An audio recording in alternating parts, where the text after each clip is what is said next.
देखिए, पहले तो मैं आप सबके माध्यम से पूरे देश की जनता को बधाई देता हूं कि जिन्होंने भारतीय जनता पार्टी और एनडीए को इतना बम्पर वोट देके तीसरी बार देश के यशस्वी प्रधानमंत्री नरेंद्र भाई मोदी जी को बनाया। मैं आज आपको बुलाने का एक विषय था कि कल हमारे पूर्व सांसद जी ने एक प्रेस की है और उन्होंने प्रेस में एक आरोप लगाया है कि मुझे चुनाव संगीत सोम ने हरवाया है। मैं भारतीय जनता पार्टी का समर्पित कार्यकर्ता हूं। मैं भारतीय जनता पार्टी का वो कार्यकर्ता हूं कि जब उत्तर प्रदेश की सरकार ने आतंक मचाया हुआ था, समाजवादी पार्टी की सरकार ने, तब भी अपने उत्तर प्रदेश की जनता की बात हर फोरम पर उठाई। मेरे लोगों पर अखिलेश सरकार ने गोली चलवाई, मेरे लोगों ने गोली खाई, मेरे परिवार पे मुकदमे हुए, मुझ पे खुद आतंकवाद तक के मुकदमे अखिलेश सरकार ने लगाए। मुझे जेल में रखा गया, 700-800 किलोमीटर दूर मुझे जेल में ले जाया गया और उस जेल को खाली करा दिया गया जिससे मेरा मनोबल टूटे। मैं भारतीय जनता पार्टी का बिल्कुल समर्पित कार्यकर्ता हूं। चुनाव हराने और जिताने का विषय किसी के दिमाग में आता हो तो वो गलत है। चूंकि मैं भारतीय जनता पार्टी के लिए काम करता हूं, किसी कैंडिडेट के लिए काम नहीं करता, मैं कमल के फूल के लिए काम करता हूं। मेरी पार्टी ने मुझे जिम्मेदारी दी गई थी कि सरधना विधानसभा पार्टी की जीतनी चाहिए। इतनी विपरीत परिस्थितियों के बाद जब सरधना में कोई विकास ना हुआ हो, सरधना की जनता पे मुकदमे कराए गए हों, सरधना के लोगों को जेल भेजा गया हो, लेकिन उस विपरीत परिस्थिति के बाद भी भारतीय जनता पार्टी सरधना पे बराबर रही, हार कर नहीं गई। हारने का कारण माननीय मंत्री जी को खुद देखना चाहिए कि वो बुढ़ाना जैसी विधानसभा में क्यों हारे, वो चरथावल जैसी विधानसभा में क्यों हारे। हमारी वो विधानसभा है वे जिसमें वो कहते हैं कि मैंने विकास के नए आयाम रचे हैं। मुजफ्फरनगर विधानसभा हमारी ऐसी विधानसभा है भारतीय जनता पार्टी की, जिस विधानसभा को विपरीत परिस्थितियों में भी भारतीय जनता पार्टी 30 से 40 हजार वोटों के मार्जिन से जीतती है। लेकिन इस बार उस विधानसभा को भी हम 800 वोटों से जीते। खतौली विधानसभा हमारी ऐसी विधानसभा है जिसे 30 से 40 हजार मार्जिन से पार्टी जीतती है, हम उसे भी शायद 2000 वोटों से जीते। हम मुजफ्फरनगर की जो माननीय बालियान जी की हमारे भाई हैं, जो उनकी घर की विधानसभा है चरथावल और बुढ़ाना, वे उन्हीं दो विधानसभाओं पे हारे। तो उन्हें चिंतन मनन ये करना चाहिए कि आखिर मैं घर की विधानसभाओं पे क्यों हारा। पार्टी के अगर वो समर्पित कार्यकर्ता हैं तो हम कार्यकर्ताओं का एक फोरम होता है। अगर किसी ने कोई गलती करी है और किसी की कोई शिकायत हमें एक दूसरे से है तो हम अपनी पार्टी फोरम पे बात रखेंगे। पार्टी का हमारा प्रदेश नेतृत्व है, हमारा राष्ट्रीय नेतृत्व है, हम अपनी बात वहां रखेंगे, ना कि मीडिया के सामने रखेंगे। मुझे तो मीडिया के सामने इस बात के लिए आना पड़ा क्योंकि मुझ पर नाम लेकर आरोप लगाया गया। मैं भारतीय जनता पार्टी के अपने नेतृत्व से यही कहूंगा कि इस सारे विषय की जांच होनी चाहिए। मैं भी 2022 में चुनाव हारा था।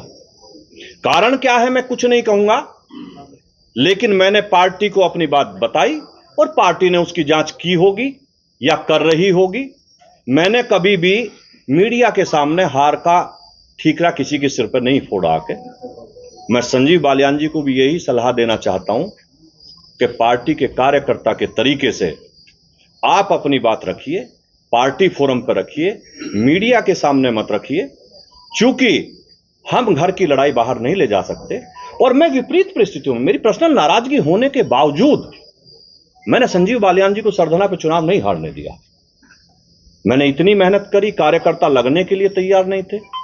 चुनाव के दिन आपकी जानकारी के लिए मैं बता दूं, जो हमारी पार्टी के बस्ते गए वो भाजपा के बूथ अध्यक्ष से लेकर सपा के बूथ अध्यक्षों को दिए गए। लेकिन उस परिस्थिति में भी हम लोगों ने भारतीय जनता पार्टी को चुनाव जिताया। भारतीय जनता पार्टी का कार्यकर्ता ही चुनाव जिताएगा, ना कि समाजवादी पार्टी का कार्यकर्ता चुनाव जिताएगा। मैं आज आप लोगों के बीच में यही कहने के लिए आया था कि मैं भारतीय जनता पार्टी का समर्थित समर्पित दोनों तरीके का कार्यकर्ता हूं। मैं अपनी पार्टी के लिए दिन रात जी जान से मेहनत करता हूं और वो हमेशा करता रहूंगा।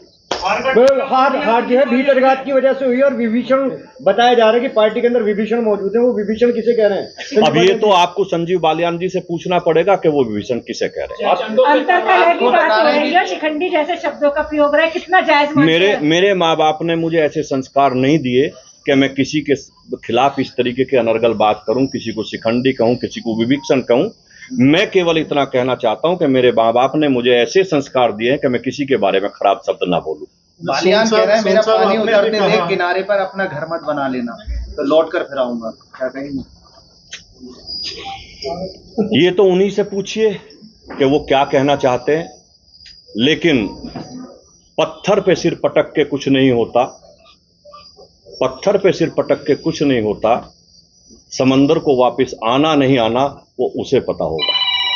अच्छा सर, सुन साहब आपने जैसे कहा कि कोई भी अगर बात की तो उसे पार्टी फोरम में रखना चाहिए था, तो आपने भी एक कमेंट बड़ा ओपन में किया था कि उनका स्तर इस लायक नहीं है कि मेरे से बात कर सके। तो आपने मेरा वो बयान सुना होगा, शायद आपने ये बात नोट नहीं करी होगी कि मैंने वो बयान कब दिया था। उन्होंने 2 दिन पहले कहा था कि संगी सोम विनाश की राजनीति करते हैं।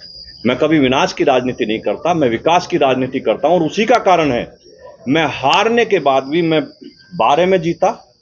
जितनी वोट मिली उससे 1.5 गुना ज्यादा वोट मुझे उसके बाद मिली, 17 में मिली।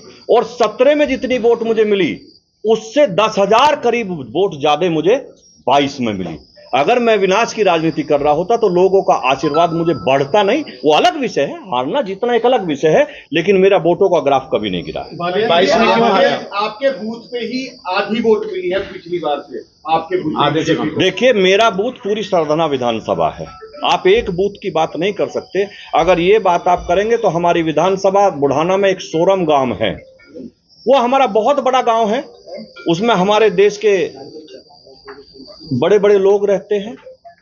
और संजीव बालियान जी का वो बहुत एक ऐसा गांव है जो जिसे वो अपना घर मानते हैं। हमारे प्रदेश के अध्यक्ष जी भी वहां गए, बड़ी बड़ी सभा भी वहां हुई। उसके बावजूद भी हम सोरम गांव में हार के आए हैं। तो ये तो अलग विषय है, कौन कहां हारा है जीता है। मैं सरधना विधानसभा की बात कर सकता हूं कि सरधना विधानसभा में मैंने चुनाव नहीं हारा। बालियान जी आपको सुरक्षा पर सवाल खड़े कर रहे हैं, जो नाराजगी थी वो भारी पड़ी है। देखिए, अगर आप ठाकुरों की नाराजगी की बात करेंगे तो मैंने कहा विपरीत परिस्थिति के बाद, लोगों की नाराजगी के बाद भी हमने विधानसभा नहीं हारने दी। बालियान जी आपकी सुरक्षा पर सवाल खड़े कर रहे हैं। अब ये उनका विषय है, वो क्या कर रहे हैं। सुरक्षा कोई ओब्लिगेशन नहीं होता। सुरक्षा अगर आप मेरी बात सुने, हाथ तो मैं सबसे मिलाऊंगा, मेरा कोई दुश्मन नहीं है। अगर मुझे हरेंद्र मलिक मिलेंगे उनसे भी हाथ मिलाऊंगा, मुझे देश का कोई और बसपा का नेता मिलेगा उससे भी हाथ मिलाऊंगा। मैं दुश्मनी किसी से नहीं करता, मेरी सबसे दोस्ती होती है। तो पार्टी को चुनाव लड़ाया और सरकारी सुविधाओं का आप आनंद ले रहे हैं। मेरे पास कोई सरकारी सुविधा नहीं है, सुरक्षा सुविधा नहीं होती। सुरक्षा इंटेलिजेंस की देन होती है, वो सरकार की नहीं, वो तो विपक्ष के नेताओं को भी मिली होती है। इतनी जानकारी सब लोगों को होनी चाहिए। सोम साहब, बालियान साहब ने एक स्टेटमेंट दिया है। उन्होंने कहा है कि उनकी हार में एक बड़ा मुद्दा था हिंदुओं के जो वोट्स में डिवीजन का होना।